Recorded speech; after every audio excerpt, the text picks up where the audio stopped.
So hello guys, so get ready with me. Wow, may pag-get ready with me pa si ante nyo. Ayun na nga, so for today's video ay aalis nga pala kami. So maga akong gumising dyan guys para makapag-ayos ako agad. At ayan, nakasakay na nga pala kami ng tricycle. So marapit na rin kami sa Petron kung saan dyan kami sasakay sa jeep o saan pa ba lang ang airplane. Ang tanong, saan nga ba kayo pupunta self? So ayun nga, pupunta kami sa Taguig, pupunta kami sa ate ko kasi magkikita kami ng ate ko. Ano daw? So ayan, nakikita nyo nga guys, madilim pa kasi madaling araw kaming umalis or lumuwas. Mas gusto ko talaga kasi guys na madaling araw kami lumuluwas kasi para di mainit. At para mabilis din kaming nakakarating sa pupuntahan namin. Ayan, maliwanag na nga dyan guys. Medyo traffic na nga rin ng oras na yan. Kasi pagkatanghali na kami nakakaluwas, grabe, aabutin talaga kami ng siyam-siyam sa kalsada at ang hirap-hirap sumakay. May pupuntahan talaga kami ng ate ko ngayon, kaso nga lang hindi kami natuloy. Hindi ko alam kung anong nangyari basta nagkaroon ng issue. Ang issue kasi ng mga tao na yarn. Charis lang. 1 hour later. Kaya napagdesisyonan namin na umalis na lang kami at pumunta kami doon sa BGC. Doon yun guys sa pinuntahan namin last time sa Gentle Monster. Pa kami nakakarating. Pawis-pawis na kami. Kasi daw guys, yung ate ko hindi pa siya nakakapunta doon. Ang tagal-tagal lang niya na dito pero hindi pa niya napupuntahan yun. Bakit kaya ganun talaga, no? Minsan meron tayong mga pasyalan na malapit lang sa lugar natin pero hindi pa rin natin pinupuntahan. Madadaanan nga rin pala dyan guys, yung Venice. Grabe, sobrang ganda din dun. So yan, yung tapat na yan hindi lang masyadong kita pero dyan yun sa papasok na yan. At ayan guys, malapit na kami sa market. So tapat din ng market yung SM Aura o Aura. So hindi ko pala guys nasabi kanina kasi bago ka magpunta ng VGC, syempre sakay ka din jeep papuntang market. Malapit lang din kasi sa market yung VGC. Dito nga pala yung tapat ng market. So, ganyan yung makikita nyo guys. Pagbaba nyo dito sa market. Ay maraming bilihan dyan. May mga bilihan ng pasalubong. May mga kumakanta. At syempre, meron ding mga masasarap na kainan din dito. So, ayun yung sa time zone, no? Diyan ako dati nag-work guys. Wala, share ko lang.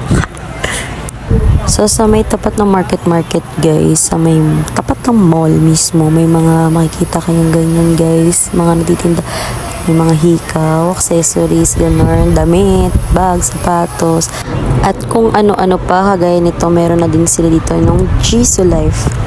Pero guys, alam ko hindi laging merong ganito dito.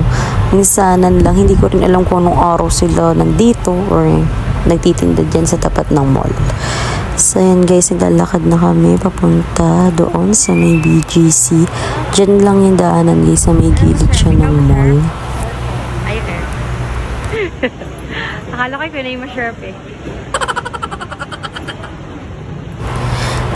Ayan, nakikita niya yung may mga ilaw-ilaw na yan. Diyan kami pupunta. At ayan, patawid na nga kami guys sa may pinakang entrance papasok ng Bonifacio High Street or BGC.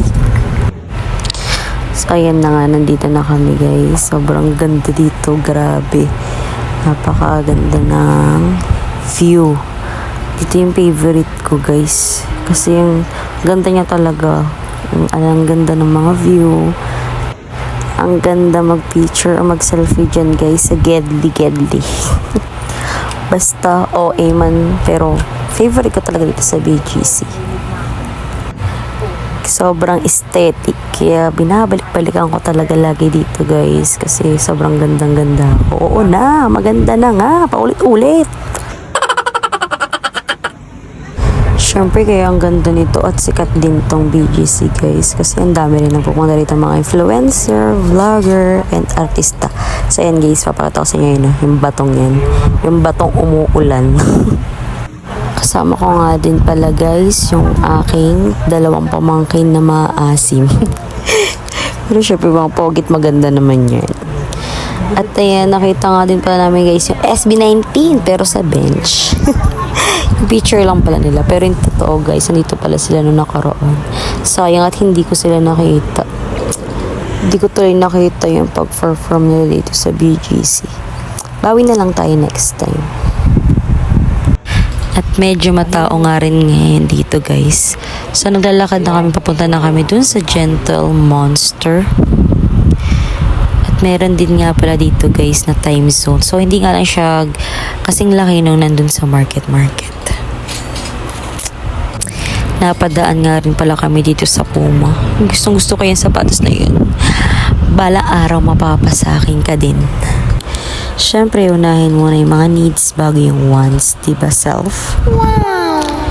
So, ayan. Ayan na yung sign na malapit na kami sa aming pupuntahan. So, nood lang kayo dyan, guys, hanggang matapos tong video ko, ha? Huwag nyo i-skip.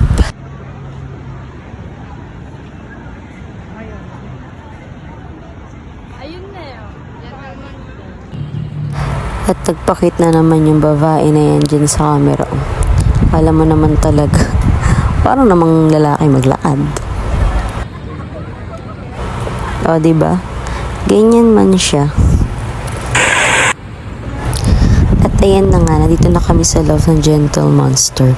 So, pinapasok agad kami nung guard. Ang bait ng mga staff dito, tsaka nung guard. Pinapasok niya agad kami. Kala niya siguro bibili kami. Hindi niya alam. Magsiselfie-selfie lang naman kami dito. Ayun, kagaya niya, no? Tamang video lang ang ante niya dyan, diba?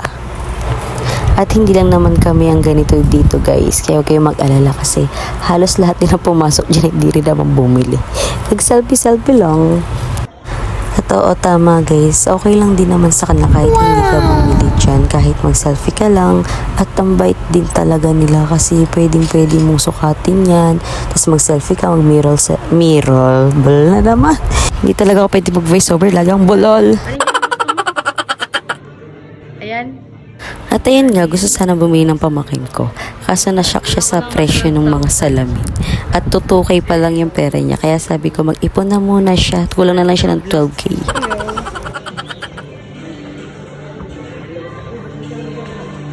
Bye. Thank you po. At ayan guys, nag-exit na nga kami. At natuwa na yung ate ko kasi naipasyal ko na daw siya. Grabe yung tuwa niya guys. Isa na naman pong kapamilya ang ating natulungan. Charis, hindi ka nakakatawa self.